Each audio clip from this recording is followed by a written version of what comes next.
राजकीय वारसा त्या माध्यमातून जनतेशी जोडली गेलेली नाळ अन कोणत्याही भेदभाव न करता सर्वसामान्यात मिसळण्याची वृत्ती याची दखल घेत भाजपा महायुतीच्या वतीने कोरोची जिल्हा परिषद मतदारसंघातून कुमारी सानिका राहुल आवाडे यांना उमेदवारी जाहीर करण्यात आली आहे। त्यामुळे प्रभागात उत्साहाचे वातावरण असून त्यांचा विजय निश्चित मानला जात आहे।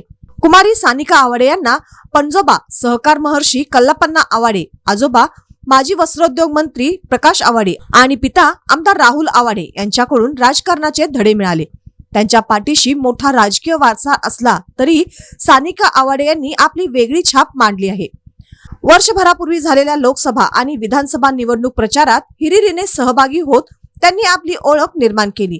कोणत्याही प्रचाराचा भेदभाव अथवा तुलना न करता थेट सर्वसामान्य जनतेत मिसळून त्यांनी आपल्या वागण्यातून सर्वसामान्यांची नाळ जोडली गेली। लहान असो वा थोर सर्वांशी समान वागण्याने त्यांनी एक आपुलकीचे नाते निर्माण केले आहे। लोकसभा विधानसभा निवडणुकीबरोबरच नुकत्याच झालेल्या महापालिका निवडणुकीतही त्या प्रचारात अग्रभागी होत्या। या माध्यमातून त्यांचा जनसंपर्क वाढला असून त्यांचा सामाजिक राजकीय कार्याची दखल घेऊन त्यांना कोरोची जिल्हा परिषद मतदारसंघातून उमेदवारी जाहीर करण्यात आली आहे। बुधवारी त्या आपला उमेदवारी अर्ज दाखल करत आहेत। आपल्या वागण्यातून त्यांनी निर्माण केलेले वलय व जोडली गेलेली नाळ यामुळे त्यांचा विजय निश्चित मानला जात आहे।